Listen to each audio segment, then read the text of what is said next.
다녀가고 난 다음에 그 다음에 해에 70세에 은퇴를 했습니다. 그리고 그저 하나님의 은혜로 열심히 다녀서 팬데믹 기간이 있어서 못 간 곳도 있지만 지금 우리 빛가람 교회까지 하면은 76개 교회를 방문해서 주일 말씀 전하거나 아니면 부흥헬린도 했고요.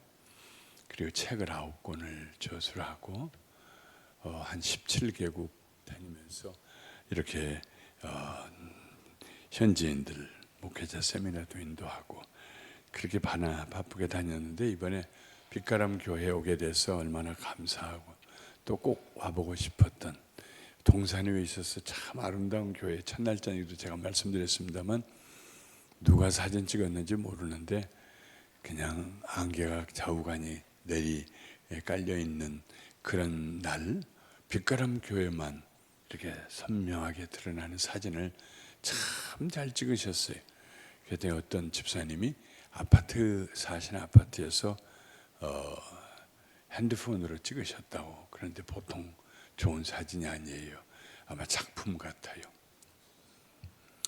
그저께 저녁에 와서 우리가 하나님께 가까이 가지 못하는 두 가지 이유, 그것은 교만과 무정함, 사랑 없음, 그리고 그 대표적인 사람이 요나 선지자였는데 하나님께서 그 요나를 그냥 놔두지 아니하시고 변화시키셔서 교만이 깨져 겸손하게 되고, 그리고 마침내는 그 마음에 사랑을 품는 선지자들이 되어서 고고학적인 혹은 그 뒤에 있었던 요나의 무덤을 가진 이슬람의 모스크가 있었다는 얘기를 들으면서 그 지역 사람들이 요나의 가르침을 받고 요나의 사랑을 받고 기념해서 2750년, 2770년 정도가 지난 후에도 그 지역 사람들이 요나를 기억하고 있었다.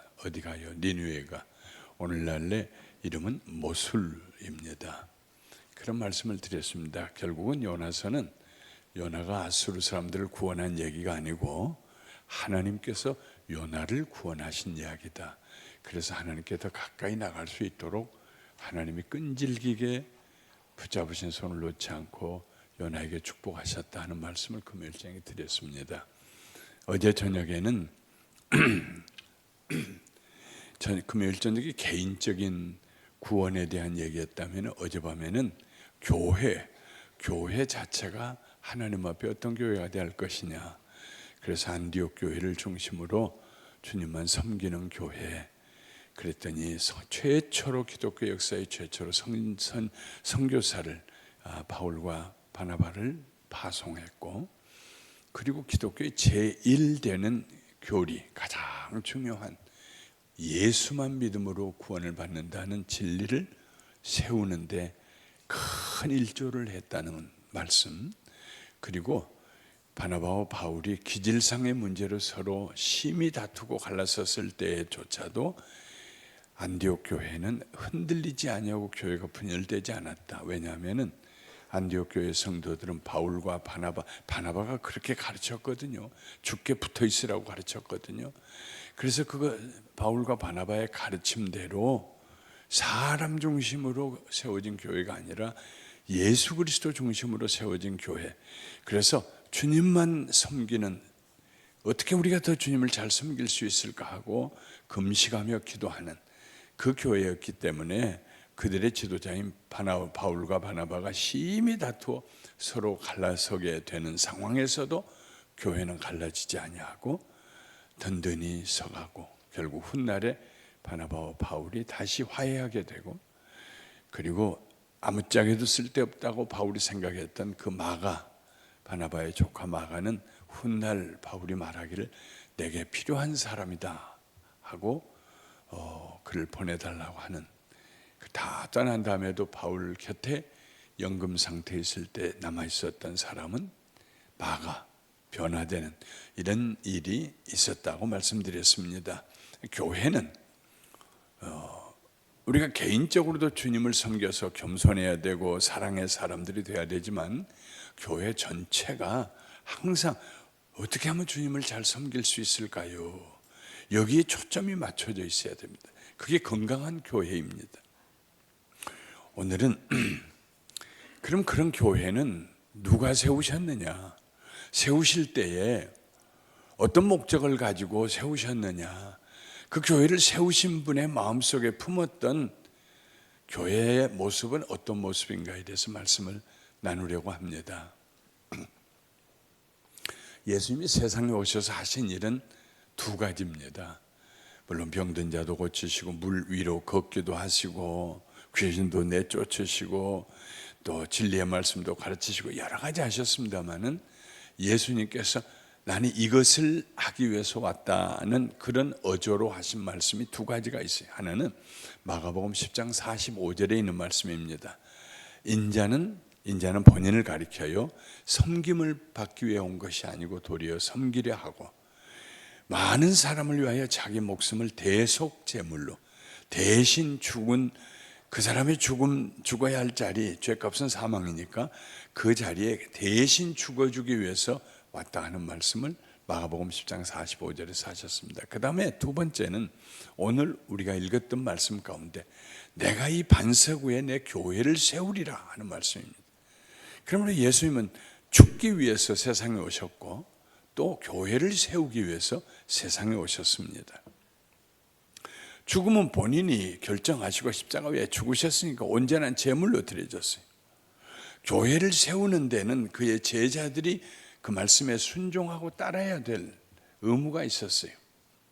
예수님 혼자서 교회를 세우신 것이 아니에요. 그 교회를 세울 때에 순종하고 따라야 될 제자들의 아름다운 그런 순종이 필요했습니다. 그럼 어떤 교회를 세울 것인가?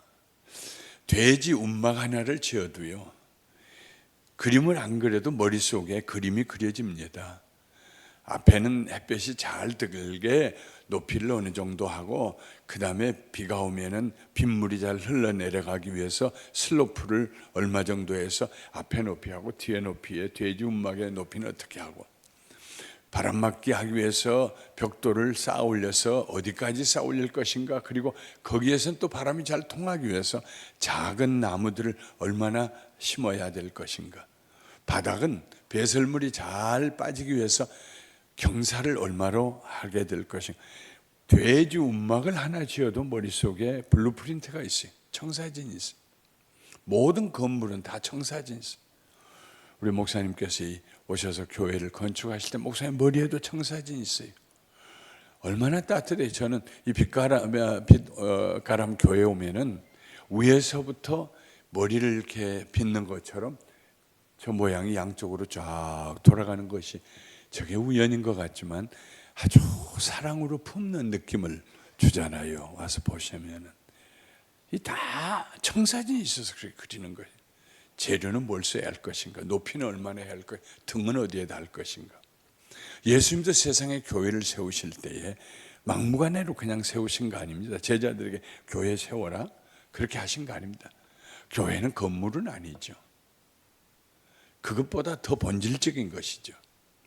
그때 예수님께서 제자들에게 세워야 될 교회의 본질, 에센스 세 가지 청사진을 그려주셨습니다. 오늘 우리가 읽은 말씀 중에서 세 가지를 우리가 찾아볼 수 있습니다. 첫째로 교회는 하나님의 계시가 임해야 한다. 하나님의 계시가 임하는 교회, 이게 첫 블루프린트, 청사진의 첫 번째 장입니다. 예수님 제자들에게 물으셨습니다. 너희는 나를 누구라 하느냐? 베드로가 대답했어요. 주는 그리스도이십니다. 주는 메시아이십니다. 우리의 구원자라는 말이에요.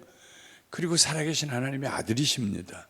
아마 베드로도 그 말을 해놓고 난 다음에 어안이 벙벙했을 것입니다. 아이고, 어떻게 내가 이런 말을 하지? 네. 아무도 예상하지 못한 대답이었습니다. 예수님 베드로에게 말씀하십니다. 바요나 시모나, 요나의 아들 시모나, 네가 복이 있도다. 이를 내게 알게 한 이는 혈육이 아니다. 사람이 아니고 하늘에 계신 내 아버지시다.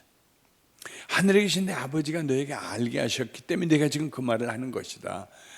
선생에게 들은 것도 아니고 부모에게서 들은 것도 아니다. 이것이 바로 하나님의 계시입니다. 계시는 우리가 전혀 모르고 있던 진리를 보여주시고 깨닫게 하시고 이해시켜 주시며 믿고 고백하도록 도와주시는 하나님의 초자연적인 능력입니다. 하나님께서는 베드로에게만 아니라 우리에게도 예수님의 하나님의 아들이시며 우리를 구원하시는 주님이 되신다는 진리를 계시해 주셨습니다. 그래서 우리가 예수님을 믿습니다. 여기 앉아 계신 분은 한 분도 예외 없이 하나님의 계시를 받은 분들입니다. 계시를 받지 않으면 예수님을 주로 고백할 수 없어요. 아버지 하나님 하고 기도할 수가 없어요. 그걸 어떻게 합니까? 세상에서 고등학교 때 배웠나요? 대학 졸업장을 받을 때 배웠나요? 아니에요. 하나님이 우리에게 알게 하셨기 때문입니다. 천지와 만물을 지으신 하나님, 그분이 내 아버지가 되시며 그분의 아들 예수 그리스도가 나를 위해 죽으심으로 나를 사랑하사 나를 위하여 그의 몸을 버리심으로 우리 주가 되신 것을 깨닫게 해주셨기 때문에 성령의 감동하심으로, 그래서 우리가 신앙생활을 하게 되는 것입니다. 성경은 기록된 하나님의 계시입니다. 하나님은 지금도 성경을 통해서 우리에게 말씀하십니다. 성경은 흰 종이에 인쇄된 검정 글자가 아닙니다. 열린 마음으로 성경을 읽는 성도들에게는 그 말씀이 깨달아집니다. 강렬한 에너지가 그 말씀에게서 흘러나옵니다. 마치 뜨거운 용광로에 구부러진 쇠를 넣어서 펴는 것처럼 그 말씀이 우리를 변화시켜 주십니다. 디모데후서 3장 16절 17절에 모든 성경은 하나님의 감동으로 입김으로 된 것으로, 하나님의 호흡으로 말씀으로 된 것으로 교훈과 책망과 바르게 함과 의로 교육하기에 유익하니. 말씀을 읽다 보면 그 말씀이 우리에게 이렇게 살아야 한다 하는 교훈을 주세요. 근데 우리가 세상 유혹에 끌려서, 탐욕에 끌려서, 타협해서 그 말씀대로 살지 못하고 우리의 삶이 구부러질 때가 있어요. 그러면은 성경이 우리에게 책망을 하세요. 교훈을 하셨는데 그 교훈대로 살지 못할 때 책망을 하세요. 그냥 책망하시는 게 아니라 성령님께서 그 말씀을 통해서 우리를 변화시켜줘, 바르게 해주세요. 그래서 교훈과 책망과 바르게 함, 그 다음에는 다시 의로 교육하기에 유익하니, 이 네 가지가 순환, 선순환처럼 계속되는 것입니다.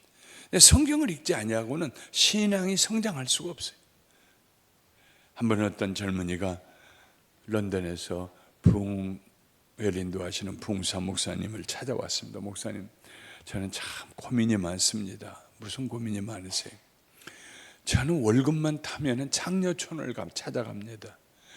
안 하겠다고 혀를 깨물고 맹세를 해도 어느 순간 제 몸은 창녀촌에 가 있고 월급 다 탕진하고, 그리고 또 의미 없는 삶을 살고, 어떻게 하면 이 악순환에서 제가 벗어날 수 있겠습니까?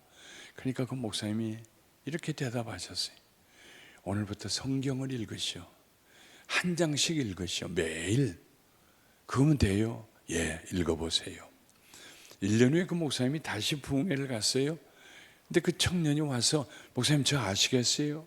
기억 못하죠. 잘 모르겠는데 1년 전에 제가 창녀촌을 자꾸 드나든다고 어떻게 했으면 좋겠냐고 그랬더니 성경 하루에 한 장씩이, 맞아요 기억나요. 그래서 어떻게 됐어요? 예, 드디어 저는 자유하게 됐습니다. 하나님의 말씀이 저를 치료해 주셨고 잘못된 습관에서 벗어나게 해주셨습니다. 여러분이 살다 보면 우리의 잘못된 습관이 있어요. 어떤 분은 너무 화를 잘 내.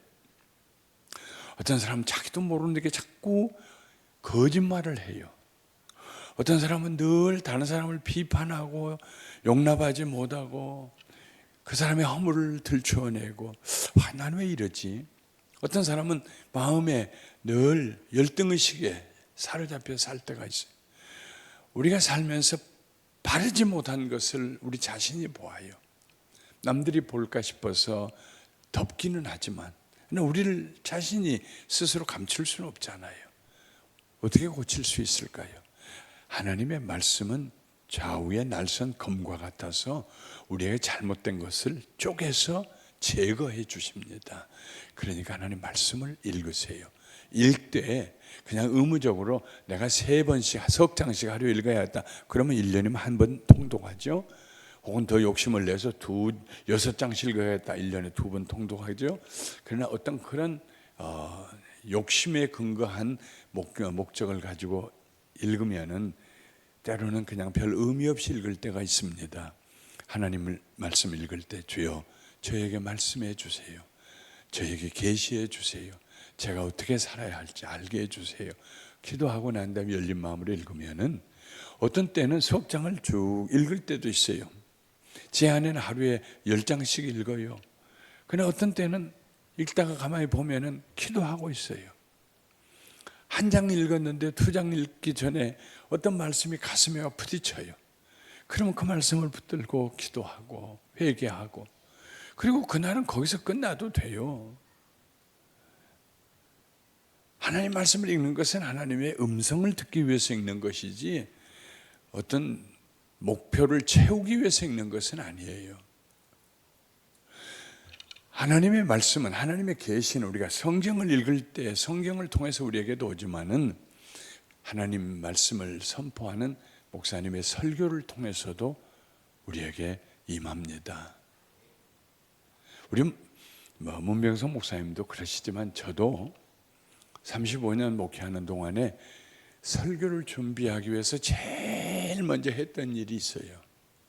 그것은 책을 읽는 것도 아니고 주석을 읽는 것도 아니고, 제일 먼저 했던 것은 하나님 앞에 이렇게 기도하는 것이에요. 아버지 하나님, 이번 주일에도 아버지의 자녀들이 아버지 말씀 듣고 싶어서 교회에 옵니다. 무슨 말씀 하고 싶으세요?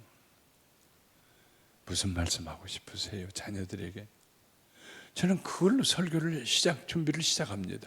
한두 번 그렇게 하고 끝나는 게 아니라 내 마음에 감동이 올 때까지 무슨 말씀 하고 싶으세요? 하나님 반드시 하고 싶은 말씀이 있으시겠죠. 반드시 하나님 말씀을 이번 주일에 들어야 할 분들이 있겠죠. 무슨 말씀 하고 싶으세요? 그리고 기도하고 기다리고, 그것이 제 설교 시작의 첫 단추를 깨는 것입니다. 항상 그래왔어요. 한 번은 야이로 회당장이 자기 딸이 병들어 죽게 되었을 때 예수님 찾아와서 내 딸이 죽게 되었습니다. 와서 고쳐주십시오. 그래서 예수님이 그 야이로 회당장과 같이 그 집으로 향해 가는 도중에 12회 동안 혈루증, 피를, 여성들이 한 달에 한 번만 피를 흘려도 힘든데 12년을 매일같이 피를 흘렸어요. 그러니 무슨 기운이 있겠어요. 얼굴에 혈색은 사라지고 허옇고 친정 재산, 시댁 재산 다 말아먹었어요. 수많은 의사들 찾아다니지만 아무 효과가 없었어요. 이 12의 혈루증 앓던 여인이 와서 예수님의 옷자락만 만져도 낫겠다는 믿음이 들어서 와서 터치했어요. 그리고 예수님의 몸에서 능력이 나가서 그 여자가 나았어요. 누가 내 몸에 손을 대었느냐? 제자들이 아이고 이렇게 많은 사람이 미는데 누가 손을 댔냐고 물으십니까? 아니다. 내게 손을 댄 자가 있다. 그때 그 여인이 들어와서 감출 수 없는 줄 알고 회개하고, 그리고 자기의 자초지종을 얘기하죠. 보통은 여성들이 남성들보다 얘기를 길게 합니다. 그래서 남성들이 꼭 아내들하고 얘기할 때 그래 알았으니까 거두절미하고 핵심만 얘기해 봐요. 그러면 아내들이 그렇게 했다고 하나요? 아니야, 그러면 무슨 말인지 몰라. 내 얘기를 다 들어봐야 돼, 처음부터. 그래가지고 좀 길지만 얘기를, 여성들은 서술적이에요. 그러니까 좋은 남편들은 여성 얘기를 각오하고 잘 들어줘야 돼요. 그래야 좋은 남편이에요. 가운데서 무짝 자르듯이 그러지 말고. 예.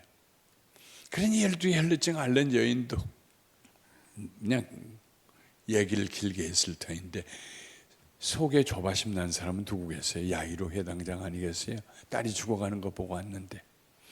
그러나 그 과정을 통해서 하나님은 야이로 회당장의 마음에 믿음을 심어주셨어요. 이 여자가 치료받을 수 있다면, 이 소문난 부정한 여자가 치료받을 수 있다면 내 딸도 나을 것이다. 그리고 이제 얘기가 다 끝나고 가려고 하는 찰나인데 집에서 사람이 왔습니다. 그리고 말합니다. 회당장님, 선생님을 더 괴롭히지 마세요. 딸이 죽었습니다. 이제 와서 장례 준비하라는 것입니다. 중동 지방에서는 날이 덥기 때문에 사람이 죽으면 그날 아니면 그 다음날 장례를 지내야 돼요. 나사로도 그렇게 일찍 장례 지냈고요. 야이로 회당장의 마음에 있었던 믿음이 연기처럼 사라졌습니다. 죽었다는데 무슨 믿음이 필요해요? 끝이라는데요.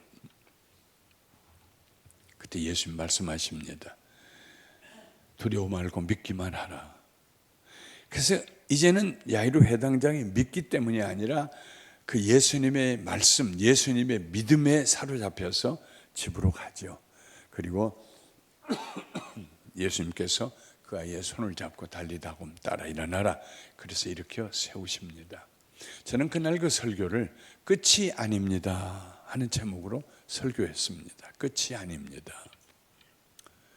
예배가 다 끝나고 밖에서 악수를 하는데 한 60 가까이 50대 후반인 어떤 남자분이 털을 아주 수염을 잘 이쁘게 기른 분이 제 손을 꼭 붙잡고 눈물 범벅이 돼가지고 목사님께서 오늘 저를 살려주셨습니다. 전 모르는 분이에요. 우리 교회 처음 오신 분이에요. 그래 그냥 의례적으로 아이고 제가 살렸나요? 하나님께서 살려주셨지요. 그리고 사람들이 계속 줄 서 있으니까 가셨어요. 편지가 하나 왔어요. 목사님 그날 사실은 제가 죽으려고 작정한 날입니다. 큰 레스토랑을 식당을 3개를 경영해서 나름대로 성공했다고 여겼는데 서서히 그 식당들이 다 잘못돼 가지고 문을 닫게 되고 다 잃어버리고 그리고 사랑하던 아내도 저를 떠났습니다. 혼자 남았습니다. 이제 무슨 소망이 있겠는가? 죽는 것밖에 다른 길이 있겠는가 싶어서 죽으려고 작정을 했는데 그래도 동생은 한번 보고 가야지. 그래서 동생네 집에 와서 저녁을 같이 먹고 그리고 뒷날 새벽에 목욕을 하고 교회는 좀 다녔으니까 그날이 마치 주일이니까 예배는 드리고 가야지. 그래서 예배를 드리려고 보니까는 시간이 다 안 맞아요. 근데 감사하는 교회는 시간이 맞더래요. 저희는 7시 반, 9시 반, 11시 반 3부 예배를 드리거든요. 그래서 우리 교회를 왔는데 설교에 끝이 아니라고. 근데 하나님께서 그냥 강렬하게 자기한테 말씀하시더래요. 끝이 아니다. 예. 그래서 그 말씀에 사로잡혀가지고 회개하고 죽지 않기로 작정을 하고 그리고 열심히 일해서 조그만 사업체를 다시 한번 일으키고 먹고 살 만큼 되었고 아주 좋은 분을 또 아내로 만나가지고 그렇게 15년 전 얘기입니다. 그래가지고 또 제가 우리 교회에서 개척했던 교회가 있는데 거기로 또 좀 1시간 거리 되는데 그 거리 이사 가서 그 교회를 나가서 열심히 잘 신앙생활하고 섬기다가 지금은 그 교회 장로님이 되셨어요. 하나님의 계시가 하나님의 자녀들에게 임해요. 여러분들 주일날 교회 오실 때 그냥 오지 마세요. 그중 안에 문제를 가지고 하나님 앞에 내게 오늘 무엇인가 하나님의 말씀하실 것이다. 나는 그 말씀 들으러 갑니다. 그렇게 오세요. 그러면 준비하고 오시잖아요. 예배 시간에 다른 생각할 수 없잖아요. 집중하게 되잖아요. 목사님의 말씀 한마디 한마디 하나님의 계시가 임해요. 뿐만 아니라 목사님께서 기도하는 가운데 사랑으로 권면하면은 그 권면을 통해서 하나님이 계시하실 때가 있어요. 순종하고 그 말씀을 따라가면은 반드시 잘 될 때가 있어요.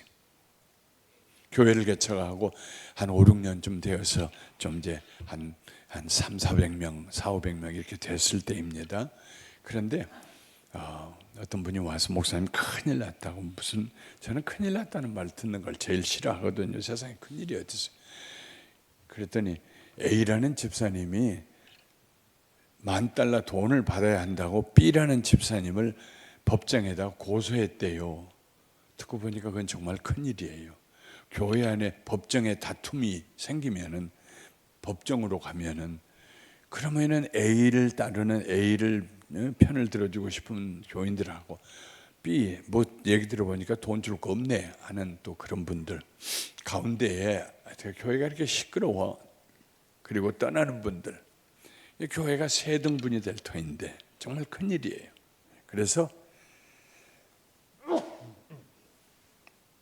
죄송합니다. 그래서 하나님께 기도했어요. 하나님 어떻게 하면 좋아요? 저는 그저 하나님 앞에 납작 엎드려서 기도하는 재주밖에 없어요. 저는 재주도 없고 이 두 사람을 화목시켜도 이제 세상 법정까지 고소가 올라갔다는데 이거 어떻게 하면 좋아요? 하나님 이거 어떻게 하면 좋아요? 그랬더니 고소한 A라는 집사를 찾아가고 싶은 마음을 주시더라고요.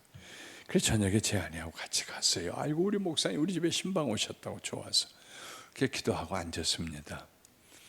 집사님 두 부부가 앉아있어요. 저보다 나이가 아래인데 우리 교회에서 예수님 믿은 분들이요. B라는 집사님 고소했다면서요. 아이고 목사님 그거 어떻게 아세요? 아이 교회에서 일어나는 일을 담임 목사가 모르면 누가 합니까? 아이고 목사님 받아야 돼요. 우리 꼭 그 돈 받아야 돼요. $10,000. 지금도 큰 돈입니다만 지금부터 한 35, 6년 전에는 참 큰 돈이요. 이 사람들은 미국에 와서 애쓰고 투잡을 뛰면서 고생하고 지금 일어나려고 이민 생활에 일어나고 애를 쓰는 사람들이에요. 그 사람들이 어떤 사업체를 사고 파는 과정에 있어서 만불을 돌려받아야 된다는 사람들, 나는 줄 것이 없다는 사람들, 이 둘 사이 의견 충돌이 일어났거든요. 목사님 우리가 얼마나 고생하며 살고 있는 거 아시잖아요. 만불은 우리에게 얼마나 큰 돈. 알아요. 만불이 얼마나 큰 돈. 요즘에도 만불은 큽니다. 미국에서. 알아요. 그런데 하나님 위해서 포기하면 안 될까? 하나님은 집사님 네 분을 사랑하셔서 그 아들도 포기하셨는데 예수님은 두 네 분을 위하여서 자기 몸을 버리셨는데 그 마음을 포기하면 안 될까? 아이고 목사님 얼마나 큰 돈인데요. 안 돼요 안 돼요. 알아요 큰 돈인 줄. 포기하면 안 될까? 왜 목사님 우리한테 와서 그러세요? 저기 가서 돈 좀 갚으라고 얘기 좀 하세요. 아니야. 나도 하나님께 기도했더니 집사님 내에 가라는 마음을 주셔서 왔어요. 하나님에서 포기하면 안 될까? 하여튼 똑같은 얘기를 30분 동안 밀고 당겼어요. 30분이 지나서 여자 집사님이 울음을 터뜨렸어요. 애나 어른이나 울면 치는 거잖아요. 알았어요 목사님 알았어요. 왜 우리한테 와서 그래 저리 가지? 알았어요. 그래서 고소를 취하기로 했어요. 머리 위에다가 손을 얹고 간절히 축복하고 기도했습니다. 하나님 이분들의 $10,000가 얼마나 큰지 아시죠? 하나님 때문에 포기합니다. 예수님 사랑 때문에 포기합니다. 이분들은 포기하지만 하나님은 기억해 주세요. 꼭 기억해 주세요. 축복해 주세요. 그리고 지금 35년이 지났어요. 중간에 마켓을 하나, 중간 마켓을 하나, 중간 크기에 사고 하도 성실하게 하니까 이민 1세들 마켓 하셨던 분들이 자기 마켓을 팔면 누가 이 마켓을 사가지고 나처럼 열심히 성실하게 할까 마음이 안 놓여서 못 팔던 이민 1세 노인들이 찾아와가지고 우리 마켓 사달라고. 아니 나 지금 돈이 없어요. 걱정하지 말고 벌어서 갚으라고. 하나 맡기고 또 다른 사람이 와서 또 맡기고 결국은 한 500평 이상 되는 건평 500평 이상 되는 큰 마켓을 7개까지 가지게 됐어요. 너무 바빠서 주님 일하고 선교 다니는데 따라다닐 수 없고 그런다고 2개를 팔아치워버리고 5개 가지고 하는데 아들 둘하고. 굉장합니다. 네, 굉장히 큰 마켓이 작은 이런 이마트 이런 거보다 롯데마트 이런 거보다 더 커요. 예.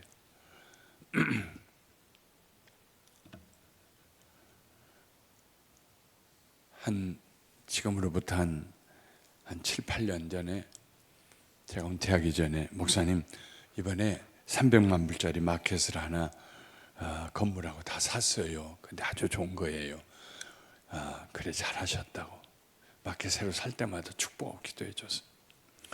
근데 한 2, 3년 있다가 목사님 그거 팔아야 할 것 같아요. 왜? 안 돼요? 아니요. 너무 잘 돼요. 그런데요. 그 지역을 유대인들 그룹이 개발업자들이 아파트를 크게 짓기 위해서 그 지역을 다 사는데 우리 마켓을 팔으라고 저렇게 와서 난리를 치는데요. 그럼 뭐 많이 받고 팔면 되겠네. 그랬더니 얼마나 준대요? 1300만 달러를 주겠대요. 300만 불 주고 산지 3년밖에 안 됐는데 1300만 불을 주겠대. 앉아서 1000만 불이 남았어요. 요즘 한국 돈으로 하면 133억 정도? 예, 앉은 자리에서. 얼마나 축복받았는지 제가 계산 안 해봐서 물어보지도 않았어요. 정말 하나님 축복해 주셨어요. 많이 축복해 주셨어요. 선한 일 많이 하고. 저희 교회 장로님이세요 지금은. 하나님께서 교회를 위해서 주의 종의 권면을 듣고 그분들에게는 정말 뼈와 같은 돈인데 만불을 하나님 앞에 포기했더니 하나님께서 그렇게 축복하시는구나. 예수님이 세우신 교회 청사진 첫 번째 페이지는 하나님의 계시가 임하는 교회입니다. 하나님의 뜻이 깨달아져요. 성경 읽다가 설교 말씀을 듣다가 목사님의 권면을 듣다가. 둘째로 예수님이 세우신 교회 청사진 두 번째 페이지는 영적 전투에서 승리하는 교회입니다. 영적 전투에서 승리하는 교회. 하나님의 계시를 받고 예수님을 구주로 고백한 베드로에게 예수님 말씀하십니다. 또 내가 네게 이르노니 너는 베드로라. 내가 이 반석 위에 내 교회를 세우리니 음부의 권세가 이기지 못하리라. 예수님은 베드로 위에다가 교회 세우지 않으셨어요. 천주교는 그렇게 생각하고 있지만 베드로와 같은 신앙을 고백하는, 믿음의 고백을 하는 그 성도들 위에 교회를 세우시겠다고 했습니다. 예수님이 세우신 교회는 강한 교회입니다. 내가 이 반석 위에 내 교회를 세우리니 음부의 권세가 이기지 못하리라. 음부는 영적으로 죽은 자들이 모여 있는 곳입니다. 음부의 권세는 다른 말로 하면 음부의 대문, 음부의 성벽을 가리킵니다. 예수님께서 말씀하신 음부는 죄와 사망의 권세 아래 갇혀 있는 사람들의 삶을 말합니다. 두려움의 감옥, 저주의 감옥, 죄와 사망의 감옥, 절망의 감옥, 음란과 방탕과 술 취함의 감옥, 미움과 다툼과 분쟁의 감옥, 시기와 질투의 감옥, 거짓과 위선의 감옥, 분노의 감옥. 수많은 사람들이 걸어다녀서 자유한 게 아니라 실제로는 이 음부의 감옥에 갇혀서 인생을 살아갑니다. 영적으로 볼 때 예수님 믿지 않는 모든 분들 음부의 감옥에 갇혀 있는 사람들입니다. 아무도 자기 힘으로 그 감옥에서 나올 수가 없습니다. 그런데 예수님께서 교회에 권세를 주셨어요. 어떤 권세를 주셨냐? 음부의 대문을 박살낼 수 있는 권세를 주셨어요. 그래서 우리가 나가서 예수 이름을 전할 때 예수 믿으세요. 우리가 말로 하지 않냐고 지혜로 하지 않냐 해도 바울이 얘기했던 것처럼 성령의 능력이 나타나심으로 그 말을 듣고 사람들이 예수님을 믿게 돼요. 우리가 말을 많이 하고 뭘 많이 연구하고 해서 전도할 수 있는 것은 아닙니다. 우리는 씨를 뿌리면 돼요. 바울이 그랬어요. 나는 씨를 뿌렸고 아볼로는 물을 주었을 때 그 씨가 싹이 나게 하신 분은 하나님이시다 그랬어요. 우리 힘으로 되는 거 아니에요. 전도는요. 그냥 가서 씨만 뿌리면 돼요. 아직 준비 안 됐으면 싹이 안 나겠지요. 길 위에 떨어지기도 하고 가시덤불에 떨어지기도 하고 돌자갈밭 위에 흙이 옅은 곳에 떨어지기도 하겠지만은 그냥 어떤 씨는 옥토에 떨어질 거예요. 정말 예수님이 필요하신 분이 예수님을 믿게 될 거예요. 신비한 일이죠. 그게 권세와 능력이요. 가서 저는 한국신학대학을 1970년에 졸업하고 아무리 생각해도 목사 될 자질은 없는 것 같았어요. 제일 목사 되고 싶지 않았던 이유는 가난할 용기가 없어서. 제가 어렸을 때 초등학교 다닐 때 목사님은 강진읍 교회 목사님은요 정말 제가 봐도 옷 한 벌 밤낮 공둥이는 그냥 번질번질해가지고 그분은 또 특별한 분이어서 성도들이 다 냉골에서 자고 있는데 목사가 군불 떼고 잘 수 없다고 부부가요, 그 추운 겨울에 불 안 떼고 냉골에서 주무시고, 가다가 오다가 지객꾼들 만나면 자네들 뭐 일 좀 오늘 했나? 아무것도 못 했습니다. 밥도 못 먹었구만. 예. 데리고 와서 국밥 사주시고 자기 옷 벗어주시고, 이런 분을 제가 초등학교 때 봤기 때문에 목사님 하면은 가난하다. 근데 저는 아무리 생각해도 가난할 용기가 없었어요. 그 목사가 안 됐어요. 얼마 동안 미국에서 목사 안수 받을 때까지 13년 동안. 그리고 신학대학을 졸업한 지 13년 후에 35살 때 미국에서 목사가 되었습니다. 그것도 그냥 제가 되고 싶어서 된 게 아니고, 그냥 서울에 저를 장학금 주고 유학 보냈던 교회에서 하라고 명령이 떨어지고, 또 제 아내가, 제가 이미 박사과정을 들어갔는데 나는 박사부인 소리 듣는 것보다 목사 사모 듣는 게 유치원 때부터 소원이라고, 그러면 내가 당신 뭐 소원 하나 못 들어주겠냐 해가지고 목사 안수 받고 시작했어요. 교회를 또 한 3가정이 그냥 따라다니면서 또 목사가 돼달라고 하도 그래가지고요.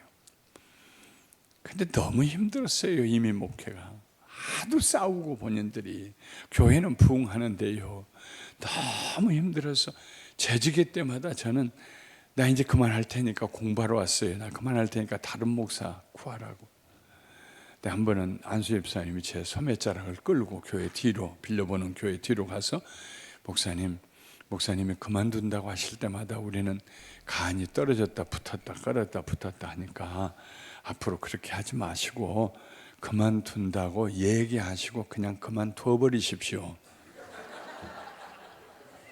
그 말을 듣는 순간, 아, 내가 참 비겁하구나.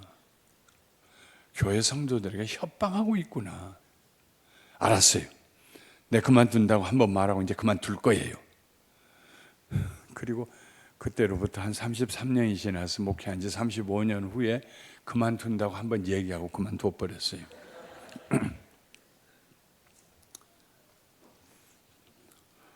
두 번째 이사를 갔는데 한 15km 정도 떨어진 곳으로 이사를 갔는데, 교회가 그 지역에서 나오신 어머니하고 따님이, 목사님, 저희 아버지가 나이가 70이신데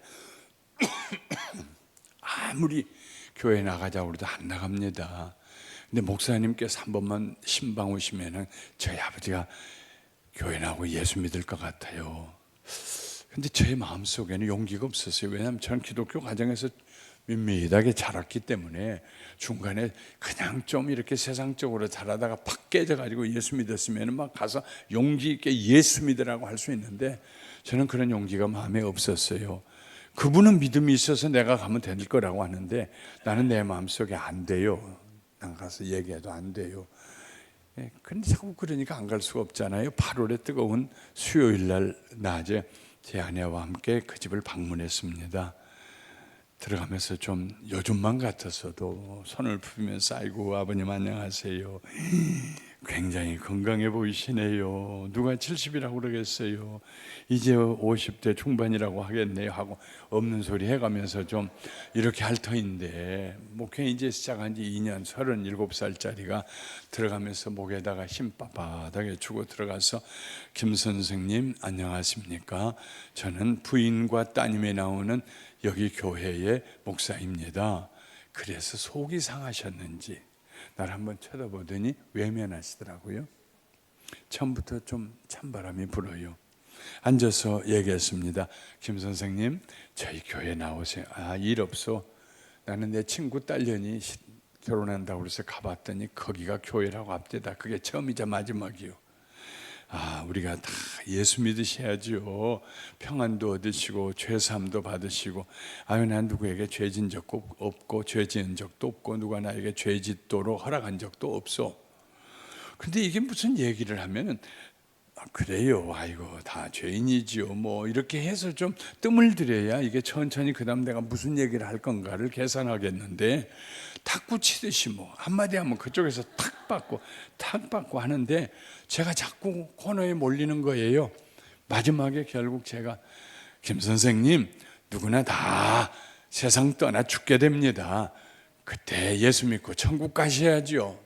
목사가 쓸 수 있는 마지막 보도를 썼어요. 참 37살짜리가 와서 70대신 노인한테 당신 죽을 거야.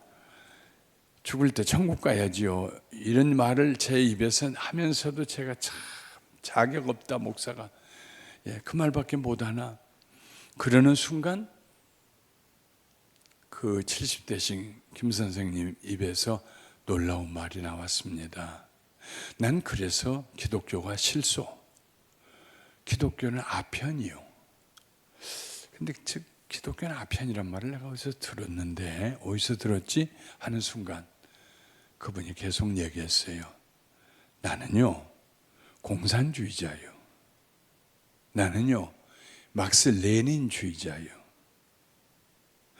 그때 이전에도 그때 이후에도 얼굴 맞대고 나는 공산주의자요 얘기하신 분은 없었어요. 제가 미국에 이민 간 1981년 때만 해도 연좌제가 있어가지고 이북에 월북한 사람들은 형제들도 직장을 가질 수가 없었던데 공산주의에 공짜도 못 낼 때예요. 근데 당당하게 제 앞에서 자기는 공산주의자이시래요.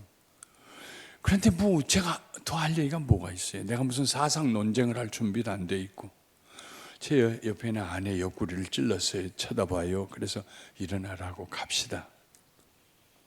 일어나고 나니까 그 어머니하고 따님이 과일 바구니를 가지고 나오면서 목사님 왜 일어나세요? 예, 갑니다.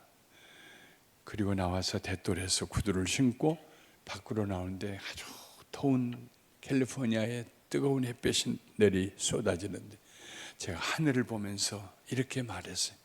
하나님 보시기에 좋으세요? 그러니까 내가 목사 안 한다고 그랬잖아요. 왜 억지로 목사 되게 하고 이렇게 부끄럽게 예배도 못 드리고 그냥 가는 거 보고 좋으세요? 그 수요일도 침울하고 목요일, 금요일, 토요일 침울했어요. 그렇지만 뭐 어떻게 해요? 주일날 설교는 해야 할 거 아니겠어요? 이렇게 올라갔어요. 꼭 이런 스타일의 교회예요. 우리 그때 빌려보던 교회 문이 하나밖에 없어요. 2개 있는데 하나밖에 없어요. 꼭 요만큼 크기예요. 근데 예배드리러 올라가서 이렇게 보니까 왼편에 뒤에서 세 번째 이 통로 쪽으로 그 공산주의 할아버지가 와서 앉아 계시는 거예요. 다시 눈을 뜨고 쳐다보는데 정말 그분이요. 저분이 왜 와 계시지? 근데 더 큰 일은 예배가 끝나면 제가 3분 한 번 악수를 해야 되는데 뭐라고 저분을 악수를 해야 되지? 그럴 줄 알았으면 찬송이라도 한두 장 부르고 올 걸. 그냥 일어나서 와버렸으니. 그런데 이 감사하게도 예배가 끝나고 가보니까는 떠나셨더라고요. 그래서 예배 끝나고 그 주일날 또 오셨어요. 그 자리에 또 앉으셨어요. 그 주일도 축도가 끝나고 보니까는 가셨더라고요. 세 번째 주일도 또 와서 앉아 계셨어요. 그날은 안 가셨어요. 저보다 키가 적으신데 어깨나 차신 분이시고 허스키를 가지신 목사님이 허스키 목소리인데 제 손을 꼭 잡고 악수하면서 고개를 왼편으로 이렇게 돌리세요. 저를 못 보고.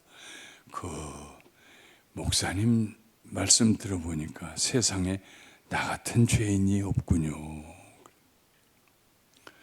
저는 35년 목회하면서 누구를 들으라고 설교해 본 적 한 번도 없습니다. 공산주의에 대해 설교해 본 적도 없고요. 그분을 들으라고 죄에 대해서 일부러 설교한 것도 없어요. 그냥 매 주일마다 하나님께 묻고 받은 말씀 가지고 설교했어요. 어떻게 자신이 죄인인 것을 3번 설교 듣고 아셨을까? 그 다음에는 신앙생활을 하면서 은혜도 알고 집사님도 되시고 주일날 끝나면 언제나 내 손 먼저 잡고 목사님 오늘 은혜 많이 받았습니다.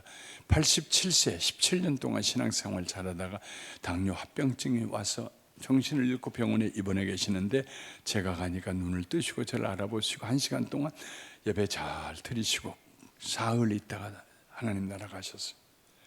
제가 물어보지 못했어요. 어떻게 해서 죄인인 걸 알게 되셨냐고. 내 마음에 너무 양심에 꺼리는 게 있어가지고. 누가 했습니까? 저 때문에 그분이 예수 믿었습니까? 저 때문에 그분이 죄인인 걸 깨달았나요? 아니요. 교회에는 능력이 있어요. 안 되면 데려다 여기다 앉혀만 놔보세요. 변화시키신 분은 성령님이시고 하나님이시지 우리가 아닙니다. 두 번째로 예수님이 그리신 교회의 청사진은 권세와 능력이 있는 교회. 예. 교회는 연약한 사람들이 도피처 삼아서 와 있는 곳이 아니에요. 연약한 사람들이 어떻게 죄를 이길 수 있어요? 연약한 사람들이 어떻게 성품을 이겨낼 수 있어요? 연약한 사람들이 어떻게 원수를 사랑할 수 있어요? 오른편 뺨을 때렸는데 왼편 뺨을 어떻게 내놓을 수 있어요? 오리 억지로 가자고 하는데 오리 날 시간 좀 더 있는데 이 침 짊어지고 더 가드리면 안 될까? 어떻게 연약한 사람들이 그런 말할 수 없습니다. 온 교회의 성도들은요 강한 하나님의 군사들입니다. 우리 자신을 자의식을 바꿔야 됩니다. 세 번째로 예수님은 교회에 천국 열쇠를 주셨어요. 교회에 사용하라고 열쇠 하나 주신 것이 아니고 모든 성도들에게 열쇠를 주셨어요. 너희가 무엇이든지 땅에서 매면 하늘에서도 매일 것이고 너희가 무엇이든지 땅에서 풀면 하늘에서도 풀릴 것이다. 원수마귀 사탄을 내가 예수의 이름으로 묶어버리면은 우리 가정을 시험하던 사탄의 세력이 우리 자녀들을 넘어뜨리려고 하던 세력들이 소리치며 떠나갈 것이요. 내가 세상에서 묶으면 너희가 무엇이든지 땅에서 매면 하늘에서도 매겠다고 하나님 말씀하셨어요. 예수님 약속이에요. 너희가 무엇이든지 땅에서 풀면 하늘에서 풀리리라. 하늘에 뭐가 풀리겠어요? 천국 창고의 문이 열리고 축복이 임하는 것이죠. 이 권세를 우리에게 주셨어요. 교회에. 이 권세를 우리가 사용해야 돼요. 우리가 그 열쇠를 어디에 두었는가 찾아야 돼요. 모든 성도들에게 예수님께서 이 천국 열쇠를 주셨습니다. 은퇴하기 3년 전쯤에 어느 집을 신방하고 오는데 전도사님이 그래요. 목사님 오후에 바쁘세요? 아니 괜찮은데 무슨 일이요? 아무개 집사님이 요즘 교회 안 나와요. 다시. 아이고 또 병이 도졌구만. 30년 동안 우울증을 앓는 집사님입니다. 아주 심각하게 앓는 분이요. 아주 안수하고 기도하면 좀 나섰으면 좋겠는데 30년 동안 그 딸이 서부 해안지 미국 서부 웨스트 코스트의 아주 유명한 대학인 버클리에 졸업을 하고 훌륭한 딸인데 이 딸도 어머니에게 전염이 됐는지 우울증이 들어와가지고 이 딸은 더 심각하게 되어서 몸이 이렇게 틀어졌어요. 잘 교회 나오다가 또 무슨 병이 들면은 낙심이 되면 그냥 교회 안 나오고 또 한 달, 두 달 입을 뒤집어 쓰고 그렇게 있어요. 갑시다. 가서 찬송을 막 열심히 부르고 안수기도를 해주고 말씀으로 격려를 하고 얼굴에 화색이 돌고 그래서 집사님이 이번 주에는 나와요. 아이 나갈게요 목사님. 그리고 일어나는데 담임 목사인 제가 신방을 갔다 일어나면 집 주인도 일어나야 할 거 아니겠어요? 안 일어나요. 앉아서 날 쳐다보면서 목사님 이런 얘기하면 안 되는데 이런 얘기를 하면 안 되다니. 그럼 그 속에 뭔가 하고 싶은 얘기가 있는데 우울증 환자가 그 얘기를 안 하면 어떻게 해요? 하세요. 괜찮아요. 아이고 이 얘기하면 안 되는데 괜찮아 하세요. 이 얘기 하지 말라고 그랬는데 그러면 제3자가 이 개입된 일이란 말입니다. 그 자리에 앉았어요. 이거 좀 보통 일이 아니구나. 왜요? 무슨 일이에요? 얘기하세요. 안무개 집사님 있잖아요, 목사님. 그 집사님 때문에 시험 들었나? 근데 그 집사님 참 사람이 좋은 분인데, 예. 그 집사님이 아니었다면 저는 7년 동안 무슨 일을 저질렀을지 몰라요. 우울증 심하게 앓고 있는 사람이 일을 저지르면 무슨 일이겠어요? 자살 외에 뭐가 있겠어요? 지난 7년 동안 그 집사님 아니면은요, 저는 무슨 일을 저질렀을지 몰라요. 궁금했어요. 제가 어려울 때에 아무한테도 얘기할 수도 없고 속은 막 부글부글 타오르고 나 같은 건 살 의미가 없고 가치도 없다고 생각할 때 그 집사님이 생각나 전화를 했는데요. 다른 분들은 전화 받자마자 얼마 안 되면 알아서 그 똑같은 얘기 그만하고 예수의 이름으로 승리해야지 하고 전화 끊는데, 이 집사님은 전화를 안 끊어요. 잠이 안 와서 새벽 2시에 전화를 해도 먼저 그분이 전화를 끊는 법이 없어요.